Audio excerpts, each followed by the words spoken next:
Welcome back to the Deep Dive. We're the show that cracks open those dense sources, pulls out the key knowledge you need. That's right. And today, we're doing something, well, pretty interesting. Think of it as financial archaeology. Okay. We are digging into the 2014 Shareholders Letter from one of the world's biggest financial players. Right. This is 7 years after the 2007 global crisis. Yeah, and this letter, it's written by the CEO. It's just a gold mine. It's not your standard annual report, Right. It's this really detailed, sometimes quite frank assessment of how a major bank, a G-SIB that's global systemically important bank, was coping with what they literally called an unprecedented economic, political, and social storm, and of course, a whole new regulatory world. Okay, so our mission for you today, it's pretty clear. We want to pull out 3 core lessons from this specific point in time. First, how did this bank manage to claim record financial strength while, operating under this huge cloud of regulatory change? Yeah, how do they square that circle? Exactly. Second, we're going to uncover the honestly staggering hidden costs, the legal bills, the compliance burden, stuff that really reshaped the whole industry. It's eye-watering when you see the numbers. And third, what future risks were they already thinking about? What were they preparing for back in 2014, way before maybe the rest of the market was? Let's unpack this financial fortress. Oh, yeah. All right, let's dive straight into the numbers for 2014. And they were, well, massive. The company reported record net income, $21.8 billion, on revenue of nearly $98 billion.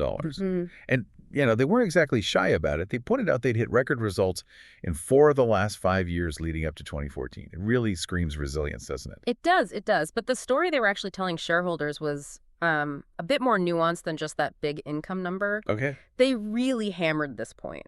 The real conservative measure of value wasn't just earnings per share. It was tangible book value per share, TBV. Right, TBV. And that's basically the hard assets, right? Like the physical stuff, the franchises minus liabilities, before you add in intangibles like goodwill. Exactly. It's what you can sort of touch and feel, the bedrock value.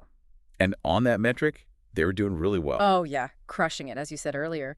Since their big merger back in 2004, their compounded annual gain for TBV was 14.1%. Wow. Okay, 14.1%. And how does that compare? Well, compare that to the S&P 500 index over the same stretch. That only delivered 8.0%. No, significantly better. Much better. They were essentially telling shareholders, look, the fundamental, bricks and mortar value of this business is growing way faster than the overall market. Okay, but here's where it gets, confusing or maybe conflicting. If they had record income and this superior long-term value growth with TBV, why did they openly admit in the letter that their stock performance, quote, had not been particularly good in the last 5 years? That seems like a huge disconnect. That gap, that's the absolute key insight here. They were basically saying, look, the market is wrong about us right now. They put the blame for that weaker stock performance. And their lower price-to-earnings ratio, the PE ratio, compared to some competitors, they put it squarely on the massive ongoing uncertainty around legal issues and regulation. Okay. So the argument was, ignore the stock price fluctuations. Right. Ignore the PE ratio for now, because that's just being dragged down by all this legal noise, this regulatory fog. Exactly. Instead, focus on the TBV. That's the real long-term value. Right. That's a pretty bold claim of confidence in their own underlying strength, isn't it? Yeah. Believing that quality would eventually shine through. It really is a massive bet on their own fundamentals prevailing over market sentiment. Okay, so the numbers were strong, or the underlying numbers were strong, according to them. But numbers aren't everything. What was the engine? What was actually driving the profits? Yeah. Why were they so confident to claim they'd emerged as an endgame winner, globally, domestically, just 7 years after the meltdown? Well, their confidence, it really came down to measurable market share gains across all 4 of their big business lines. Take consumer and community banking, for example. Just basic banking for people and small businesses. They were expanding like crazy. They boosted their deposit market share from just 3.6% back in 2006, way up to 7.5% by 2014. Doubled it, basically. Pretty much. And by 2014, they were ranked #1 in customer satisfaction among the big U.S. banks, according to the ACSI survey. That's pretty impressive growth on Main Street. But what about Wall Street? Their corporate and investment bank, the CIB, that was dominating too, right? Absolutely dominating. The CIB was #1 globally in investment banking fees, #1 in total markets revenue. I mean, they had top 3 spots in almost every single product category around the world. Wow. But the real secret sauce, maybe the structural advantage, the moat, you might call it, was how effectively they linked everything together, the internal cross-sell. Okay, tell us more about that cross-sell. How did having both, local branches and this giant global investment bank actually make them more money? Right. So they broke it down. Their commercial banking division, that's the part that works with medium-sized businesses all across the U.S. That division was now generating 35% of the entire firm's U.S. investment banking business. 35%, just from commercial banking referrals. Yeah. So think about it. Your local banker in, say, Ohio or Texas is successfully connecting a mid-sized company client with the big leagues in New York. For things like IPOs, mergers, complex financing, that kind of integrated approach, that's a really powerful edge. Most regional banks just can't replicate that. And they weren't just, cutting costs to survive this period. I was really struck by the sheer amount of investment they were making. Tangible stuff. Over the previous 5 years, they'd added something like 448 new retail branches in the U.S. and almost 2,500 new Chase private client locations for wealthier customers. Was that them signaling, look, we're planting flags, we're here for the long haul, no matter what the regulators throw at us? I think that's exactly it. They were very deliberately playing the long game. They even explicitly mentioned certain expenses, things like spending on strategic planning meetings, offsites, innovation projects. They called these good expenses. Good expenses? Yeah, necessary investments for future health. Even if, they might drag down the short-term quarterly profits that Wall Street gets so fixated on, they were clearly building for the next decade or even two. Okay, so building for the future. But that also meant dealing with the past. And this brings us neatly to our second big takeaway, the absolutely extraordinary financial cost, the cost tied up in the legal fallout from the crisis and building this whole new financial architecture. Yeah, this part of the letter is, it's really something. The total mortgage-related legal costs they reported were approaching $19 billion. $19 billion just on mortgage legal issues. Just on mortgage legal. It's an almost unbelievable number just for legal bills. That's more than the GDP of some countries. When they broke down why it was so high, did they sound like they regretted some decisions, like maybe those crisis-era acquisitions? Oh, they definitely sounded chastened, yeah. They revealed that basically 70% of those huge mortgage legal costs came from problems inherited when they bought Bear Stearns and Washington Mutual WAMU during the heat of the crisis. Right, the deals they did partly at the government's urging. Exactly, and it led the CEO to write one of the most blunt lines in the whole letter. No, we would not do something like Bear Stearns again, full stop. Hold on a second, though. They're claiming the stock price was low because of regulatory noise. But then they admit 70% of their massive legal bill was due to assets they chose to buy. Are they kind of trying to have it both ways there? Spinning bad acquisitions as just regulatory uncertainty? Well, it's a bit of a tightrope walk, isn't it?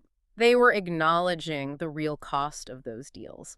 And they even pointed out, almost painfully, that they had to give up some pretty strong legal protections, indemnities they got from the FDIC on the WAMU deal as part of later settlements. But I think their argument was also that the sheer unpredictability and the scale of the regulations that came later applied retroactively in some ways to those assets.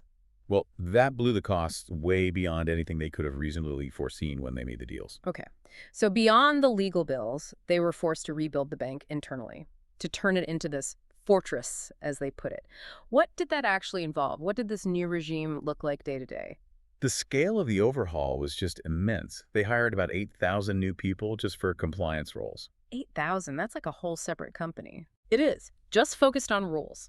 They rolled out sophisticated new systems for anti-money laundering, AML, and they actively simplified the business, shedding around $25 billion in assets they deemed too risky or complex. Things like exiting physical commodities trading, stopping student loans. Right. And then you had the weight of all the new rule books, like the Volcker rule restricting proprietary trading, the recovery and resolution plans, living wills, all told. They mentioned over 750 new capital requirements, more than 500 new liquidity rules, thousands and thousands of pages of regulations. Which brings us to that GSIB designation. Global Systemically Important Bank. They were calculated somehow to be the most systemically important bank in the world. Yes, number one on that list. Which meant they faced the highest capital surcharge, right? 4.5%, when competitors might have been at 2% or 3% or 4%. Exactly, a significant disadvantage. And this is where they really push back, arguing the system had a major flaw. They criticize the GSIB calculation metric itself as being, quote, risk insensitive. Risk insensitive? How so? Well, they gave a really clear example. At the time, they held about $350 billion in what are called non-operating deposits from other central banks around the world. Right. Super safe money. Right. And what did they do with this cash? They immediately turned around and deposited it straight back at the Federal Reserve. Basically zero risk. Okay, so it's literally sitting at the Fed. Can't get much safer than that. But wait, the regulatory rules, specifically the supplementary leverage ratio, the SLR, which is just a blunt measure of total assets versus capital, it doesn't really care what the assets are. Yeah. That rule penalized them for holding this ultra-safe cash. Precisely. That's the point they were making. Under the GSIB methodology and the SLR, that completely risk-free cash still counted towards their total exposure, still triggered significant capital requirements just for being on their balance sheet. So they were effectively being punished for taking in large, safe institutional deposits, forcing them to maybe discourage that kind of business, even though it's perfectly safe. That's what they argued. It's a classic example of where sometimes rules designed for safety can actually conflict with or distort normal market functioning. Okay, so they built the fortress walls high with capital and compliance. The letter also really hammered home their obsession with risk management inside those walls, running hundreds of extreme stress tests every week, planning for scenarios even worse than 2008. Yeah, they were very keen to emphasize that. And the main regulatory benchmark for this was the Federal Reserve's big annual test, the CCR. That's the Comprehensive Capital Analysis and Review. And CCR was designed to be brutal, right? Oh, yeah. Truly devastating scenarios. The Fed would model things like unemployment suddenly spiking to over 10%, the stock market crashing by 60%, huge losses on loans. Really grim stuff. So did the bank just accept the Fed's test results? Well, they supported the idea of tough testing, absolutely. But they also argued quite strongly that in a real crisis, they believed they would perform much, much better than the Fed's models predicted. Why? What was their reasoning? Were they just saying their internal risk models were superior? It was actually simpler, more about management actions. They argued the Fed's model didn't really allow for the kind of quick, aggressive, proactive decisions that management would actually make in a crisis. Like what? Well, the bank pointed out, hey, if things got really bad, we would instantly slash our dividend, we'd stop buying back stock, which is exactly what they did in 2008, by the way. Right. And they said we'd immediately and aggressively cut compensation, especially bonuses. The CCAR stress test models at the time didn't really incorporate those kinds of immediate, drastic, capital-saving management actions. Okay. And they have proof from recent history, right? Yeah. They made a point of saying something about their performance during the actual crisis. They did. It was a powerful line. They noted the company never lost money in any quarter throughout the actual financial crisis of 2008 and 2009. That is a pretty strong rebuttal to any model predicting huge losses. It is. But, despite projecting this image of internal strength and resilience, they also sounded a major alarm bell, a warning about the health of the broader marketplace outside the banks. Okay, and this is our third key takeaway then. They saw trouble brewing in market liquidity itself. Exactly. Danger brewing because of the new rules, ironically. A warning shot. What was the evidence they presented? How could they tell the market was becoming maybe brittle? They pointed to some pretty concrete data points. Market depth, basically, the market's ability to absorb large trades without prices moving dramatically. They said market depth in really key securities like benchmark 10-year U.S. Treasuries was far lower than it was back in 2007 before the crisis. How much lower? They gave a specific example. The size of a Treasury trade the market could easily handle had dropped from maybe $500 million down to just $125 million, a huge reduction. Wow. And related to that, the amount of corporate bonds that dealers, the banks, were holding in inventory, ready to trade, that was down by 75%. 75% less inventory. So the market makers were holding way less risk. Precisely. And they directly linked this dramatic drop in market-making capacity to the new regulations that were forcing banks to hold more capital and more liquid assets, basically, hoarding liquidity. Okay, so the potential danger they foresaw in the next crisis wasn't necessarily that the big banks themselves would fail, like in '08. Right? But that the market itself would seize up. It would become illiquid because the newly fortified banks would be very reluctant, maybe even unable due to the rules, to step in, provide liquidity, act as stabilizers, lend against collateral when panic hit. Exactly, making volatility potentially much worse in the next shock. So the paradox was the rules made individual banks safer, yes, but they might have made the overall market system less resilient, less able to absorb shocks smoothly. All right, so they've built the fortress, they're managing internal risk, warning about external market risks. The letter then pivots, interestingly, to their role in the wider world, both sort of locally and looking at the global competitive landscape. They spent quite a bit of time on corporate citizenship. They did. It felt like they were saying, okay, if we've emerged as an endgame winner, that comes with responsibilities. The most prominent example was their big commitment to Detroit's recovery. Right, Detroit was really struggling then. Terribly. They pledged $100 million, but it wasn't just writing a check. It involved things like using their data skills to help map vacant parcels for redevelopment, providing financing for projects, and even sending teams of their own managers into the city, the Detroit Service Corps, to offer expertise to local nonprofits. That's quite hands-on. They also mentioned veterans' employment, didn't they? Yes, the 100,000 Jobs Mission.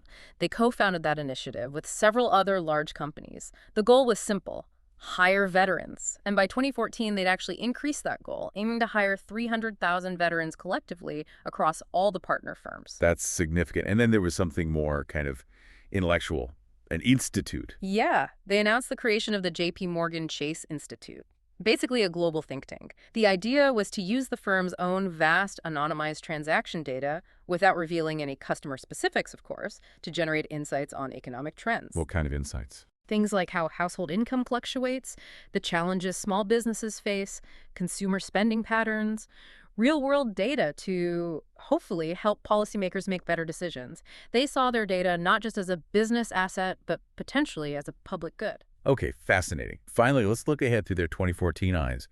Who did this global behemoth see as its biggest competitive threats back then? It wasn't just the other big U.S. banks, was it? No, definitely not. They identified three distinct threats, really. First, the other global giants, particularly from overseas. They specifically noted that the top two Chinese banks were already almost twice our size. Twice their size, wow. Yeah, and these banks were expanding aggressively around the world and, critically, potentially operating with far fewer regulatory handcuffs than the U.S. and European banks were dealing with post-crisis. Okay, so threat number one, giant, less regulated foreign banks. What was number two? Silicon Valley. Fintech. Ah, the disruptors.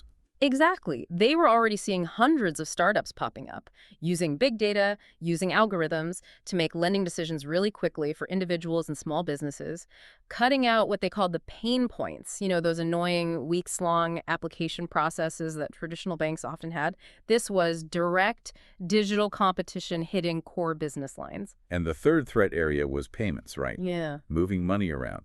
That was already a battleground. Absolutely. They saw competition coming from all sides there. You had Bitcoin starting to make noise. You had established players like PayPal growing rapidly.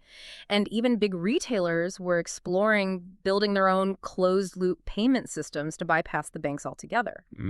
So this was putting immense pressure on the bank to innovate much faster, to improve their own real-time payment systems, beef up encryption, realizing that their older infrastructure, like the traditional ACH network for transfers, was looking kind of slow and outdated compared to these nimble new players. Hashtag tag outro. Okay, let's try and tie this all together. This 2014 Shareholders Letter, it really gives us this incredible snapshot, doesn't it? A financial giant grappling with this balancing act. Record performance, huge franchise strength on one side, but weighed down by these unprecedented regulatory burdens and massive legal cleanups on the other, all while trying to invest heavily for the long term. Yeah, and I think the core lesson here for you, the listener, is really about perspective. It's the difference between managing for, say, short-term market perception, like chasing a high PE ratio, which can be volatile and temporary, versus managing for fundamental foundational strength. Like that tangible book value growth. Exactly, like TBV growth, like building those fortress principles into the core of the business. Their bet was clear. If you build a business that can genuinely withstand almost any economic storm, then long-term shareholder value will inevitably follow, even if the market takes a while to catch on. And that brings us to that really provocative thought that the letter itself kind of leaves hanging in the air. While the banking system, the regulated banks, are undeniably safer today because of all these post-crisis rules. Yes. Much safer. The risk didn't just vanish into thin air. It seems like it just migrated. It moved out of the heavily regulated banks and into other parts of the system, like those central clearinghouses that now handle huge volumes of trades, or into the less regulated non-bank sector, the shadow banks. That's the crucial question it raises, and maybe the one for you to think about further.